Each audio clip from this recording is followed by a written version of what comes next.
Assalamualaikum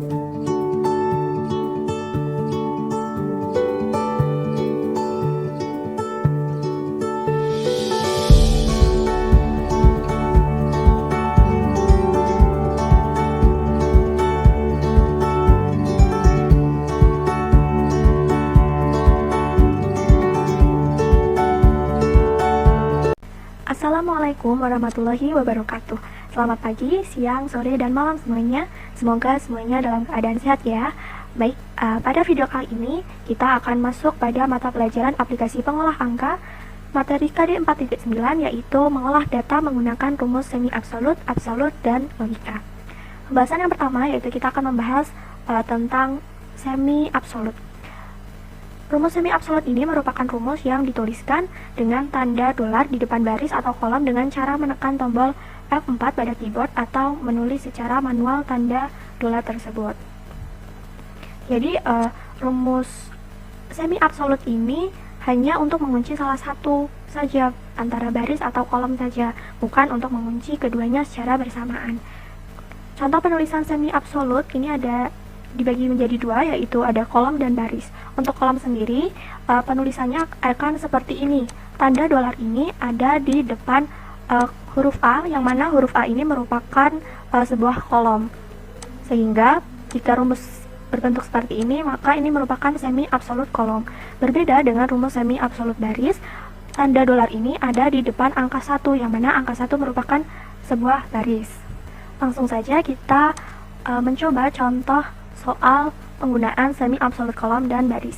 Di sini sudah terdapat beberapa angka. Ini ada angka yang pertama dan ini ada yang angka yang kedua, mana kita akan mengalihkannya antara angka 1 dikali dengan angka kedua. Yang pertama kita akan mencoba dengan rumus semi absolut kolom. Langsung saja kita ketik di sel C3, yaitu sama dengan klik sel A3. Karena kita akan semi absolut kolom, maka kita bisa mengklik F4 sebanyak 3 kali. 1, 2, 3. Maka sudah terlihat tanda dolar ini ada di depan huruf A, yang mana huruf A merupakan sebuah kolom. Lalu kita kalikan dengan sel B3, lalu enter. Akan menghasilkan 10. Lalu selanjutnya kita tarik ke bawah. Rumusnya akan menghasilkan angka yang berbeda-beda, atau bisa kita bilang mirip seperti perkalian biasa.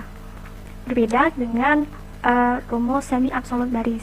Langsung saja kita isikan pada sel G3 sama dengan E3. Kita buat semi absolut baris, kita klik F4 sebanyak 2 kali. 1, 2. Tanda dolar sudah ada di depan angka 3 yang merupakan baris. Lalu kita kalikan dengan F3. Lalu kita klik enter. Kemudian kita tarik ke bawah. Akan menghasilkan angka yang sama. Pada rumus semi absolut baris akan menghasilkan angka yang sama saat kita tarik ke bawah, karena yang dikunci adalah barisnya, bukan kolomnya. Lalu langsung saja kita next ke contoh yang kedua. Di sini terdapat tabel daftar harga tas, dompet, dan sepatu dari CV Matahari. Di sini kita akan menggunakan rumus gabungan, yaitu antara semi absolut kolom dan baris.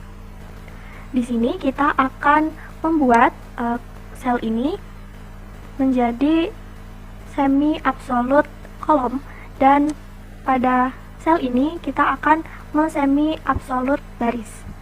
Kita langsung saja coba kita isikan ke sel B6, itu sama dengan A6. Kita semi absolutkan kolom,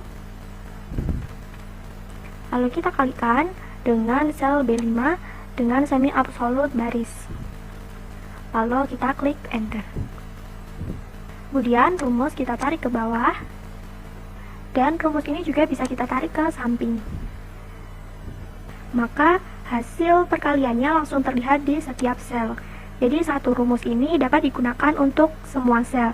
Jadi hal tersebut tentu akan menghemat waktu dan lebih efisien.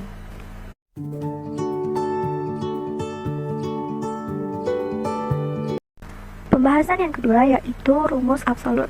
Rumus absolut ini merupakan rumus yang dituliskan dengan tanda dolar di depan baris dan kolom secara bersamaan dengan cara menekan tombol F4 sebanyak 1 kali pada keyboard atau menulis secara manual tanda dolar. Fungsi rumus absolut ini yaitu untuk mengunci sebuah sel. Contoh penulisannya yaitu misalnya kita akan mengunci sel A1. Maka untuk rumus absolutnya kita bisa tulis sama dengan $A$1. Berbeda dengan rumus semi absolut yang mana tanda dolar ini hanya ada satu saja antara di depan kolom atau di depan baris. Sedangkan untuk rumus absolut ini ada di depan baris dan ada di depan kolom. Sehingga baris dan kolom terkunci secara bersamaan. Langsung saja kita mencoba contoh penggunaan dari rumus absolut. Langsung saja, ini adalah tabel perkalian yang mana nanti pada B3 ini akan merupakan hasil dari 1 dikali dengan 1, hasilnya 1. Lalu di sini merupakan hasil dari 2 dikali dengan 1 dan seterusnya. Langsung saja kita isi pada sel B3, yaitu sama dengan B2 kita absolut, kita kalikan dengan sel A3, lalu klik enter. Kemudian kita tarik ke bawah. Namun berbeda dengan semi absolut, rumus absolut ini tidak bisa kita geser ke samping karena kita sebelumnya sudah mengunci sel B2 ini. Lalu sehingga kita harus menghitungnya satu-satu. C2 kita absolut kali dengan sel A3. Kita enter, lalu kita tarik ke bawah. Begitu juga dengan yang lainnya. Lalu kita klik enter dan seterusnya. Nah, ini merupakan hasil keseluruhannya. Kita bisa periksa, misalnya ini pada sel ini 5 dikali dengan 5, hasilnya 25. Udah benar ya? Langsung saja, kemudian kita lanjut ke contoh soal yang kedua. Sini sudah ada tabel rekap hasil dari rental mobil. Pada total biaya ini didapat dengan mengalikan tarif sewa dengan lamanya sewa. Sehingga pada sel D7 kita tulis dengan rumus sama dengan B3 kita absolut dikali dengan lama sewa, yaitu sel C7. Lalu kita klik enter, kemudian kita tarik ke bawah. Maka hasilnya akan terlihat. Sel B3 dikunci karena kita menginginkan sel tersebut tidak akan bergeser ketika kita menarik rumusnya ke bawah. Kemudian uang muka ini didapat dengan mengalikan total biaya dikalikan dengan persentase uang muka, yaitu 50%. Lalu pada sel E7 kita isi dengan rumus sama dengan D7 dikalikan dengan persentase uang muka, yaitu ini di sel B4, kita absolut, lalu kita klik enter. Kemudian kita tarik ke bawah. Maka semua hasilnya akan terlihat.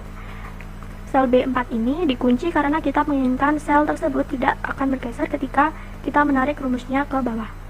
Lalu yang terakhir yaitu mengisi sisa pembayaran. Sisa pembayaran ini didapat dari mengurangi total biaya dengan uang muka. Pada sel F7 ini tidak terdapat rumus absolut karena nilainya memang mengikuti selnya.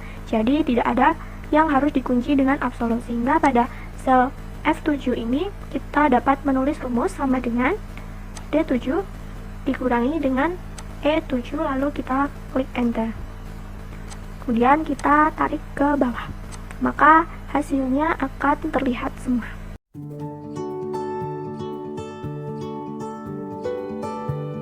Pembahasan yang ketiga yaitu rumus string. Pada rumus string ini kita akan menggunakan rumus left, right, mid, dan length.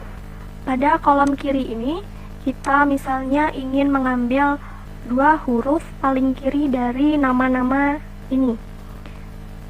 Lalu kita isi di sel B3 sama dengan left kurung buka A3, karena titik koma, karena kita akan mengambil dua huruf paling kiri maka kita ketik 2, lalu kurung tutup enter. Kita tarik ke bawah, akan menghasilkan seperti ini, dua huruf paling kiri. Lalu kemudian untuk kanan misalnya kita akan mengambil 3 huruf paling kanan. Langsung saja kita sama dengan right kurung buka sel A3 titik koma 3, karena kita akan mengambil 3 huruf, lalu kurung tutup, klik enter. Lalu kita tarik ke bawah, akan menghasilkan 3 huruf di belakang. Lalu untuk di tengah misalnya kita akan mengambil mulai dari huruf kedua dan kita akan mengambil 3 huruf sama dengan mid kurung buka A3 titik koma. Karena kita akan memulai mengambil karakter dari yang kedua, maka kita ketik 2, lalu titik koma. Kita akan mengambil 3 huruf, maka kita ketik 3, lalu kurung tutup, enter. Kita tarik ke bawah, maka hasilnya seperti ini. Bisa kita periksa, huruf kedua dimulai dari M, dan jika kita mengambil 3 huruf, maka akan menghasilkan huruf M-I-N. Sudah benar ya? Dan seterusnya. Untuk jumlah karakter kita menggunakan rumus len, sama dengan len kurung buka A3 kurung tutup, enter. Kemudian kita tarik ke bawah dan akan menghasilkan hasil seperti ini.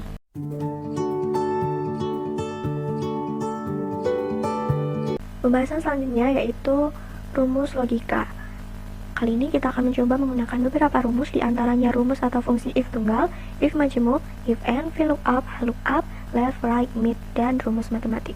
Berikut adalah contoh soal yang akan kita kerjakan, yaitu laporan penjualan dari CP Firdausi.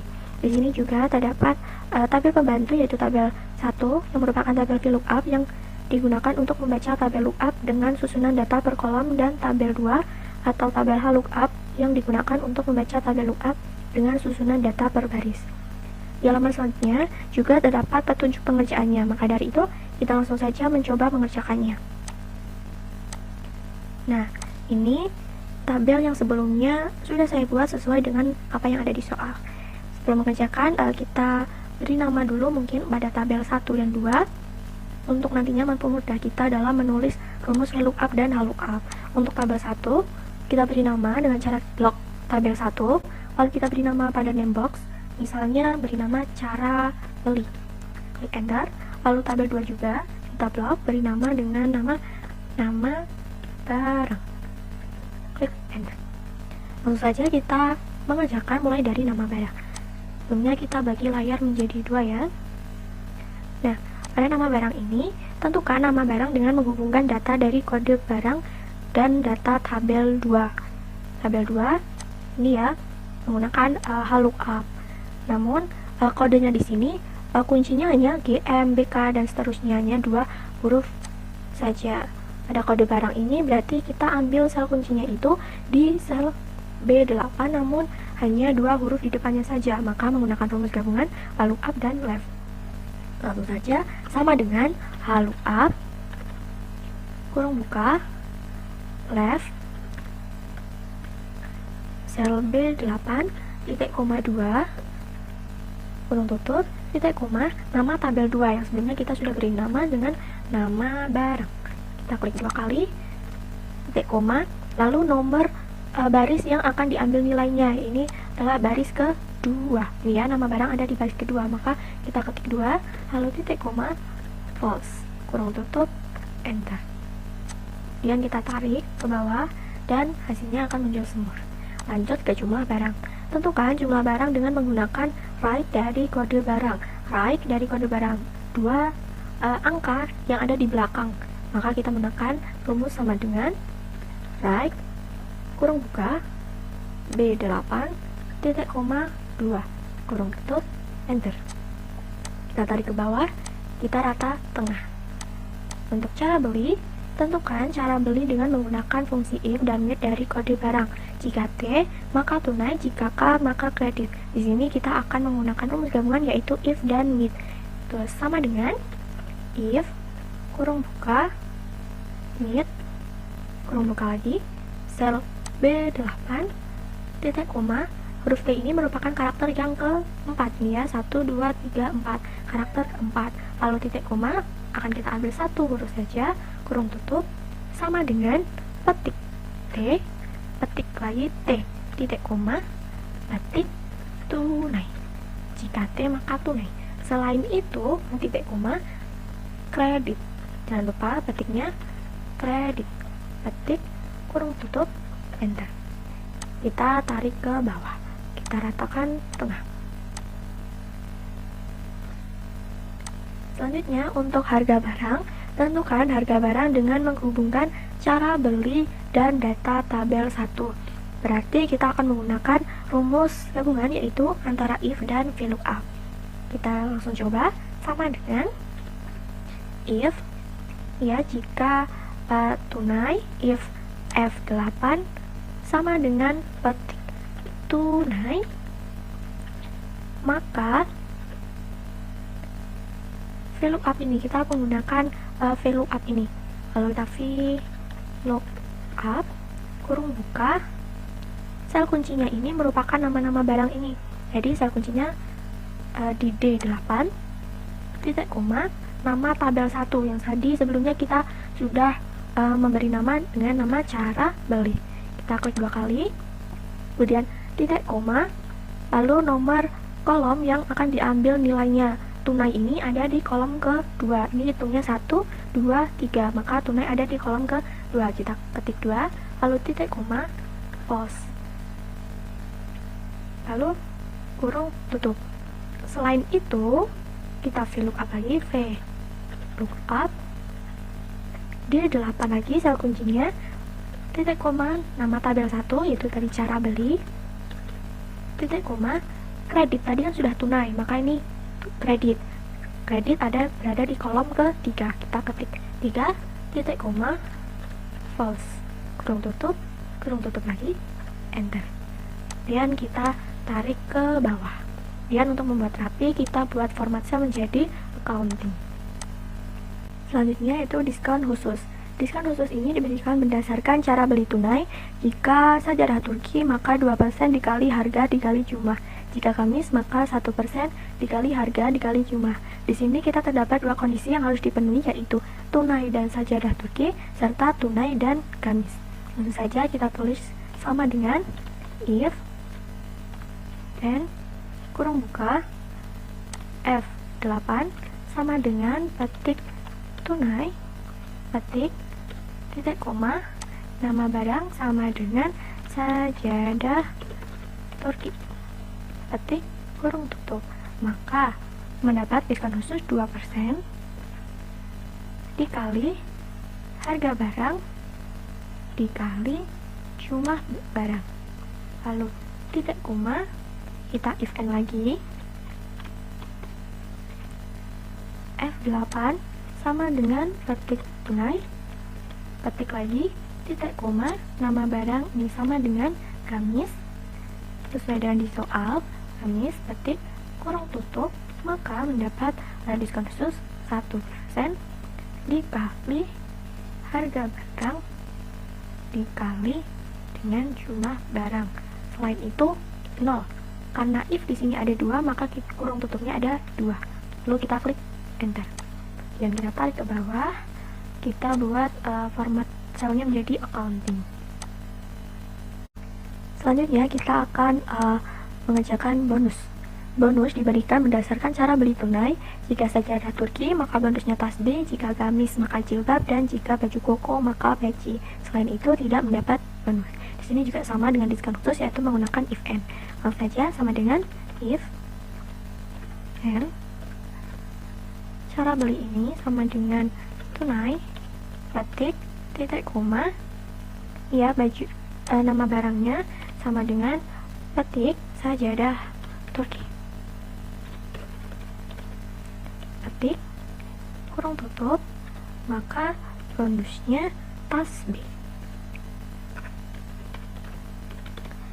Petik lagi, titik koma, kita if n lagi, if n kurung buka F8 sama dengan tunai, petik, titik koma, nama barang sama dengan jika gamis maka jilbab, berarti gamis, petik, kurung tutup, titik koma, petik, jilbab, lalu petik, kita if n lagi, if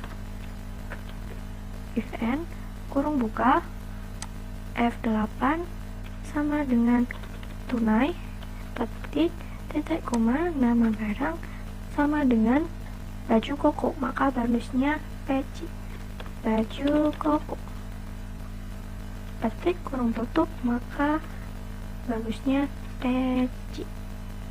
Ketik. Selain itu tidak mendapatkan bonus atau bisa kita tulis strip ya. Berarti kita petik strip ketik. Karena di sini if-nya ada 3 ya, 1, 2, 3, maka kurung tutupnya juga ada 3, 1, 2, 3. Klik enter. Kita tarik ke bawah. Untuk buat rapi kita buat rata tengah. Kemudian untuk total bayar, ini hitunglah total bayar dengan cara jumlah barang dikalikan dengan harga barang dikurangi dengan diskon khusus. Kita tulis sama dengan kurung buka jumlah barang dikalikan dengan harga barang kurung tutup dikurangi dengan diskon khusus. Kita enter.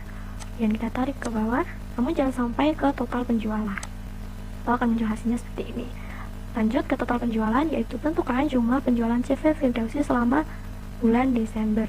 Jadi kita menggunakan rumus sum, kurung buka, kita blok, kurung tutup, klik enter. Nah, itu tadi merupakan contoh penggunaan rumus logika. Hari ini kita sudah belajar rumus semi absolut, rumus tree, dan rumus logika. Mungkin pembahasan pada hari ini kita cukupkan. Semoga ilmu yang didapat hari ini dapat menambah wawasan kalian semua. Mohon maaf apabila terdapat tutur kata yang kurang berkenan di hati kalian. Kita bertemu lagi di lain kesempatan. Sekian dari saya. Wassalamualaikum warahmatullahi wabarakatuh.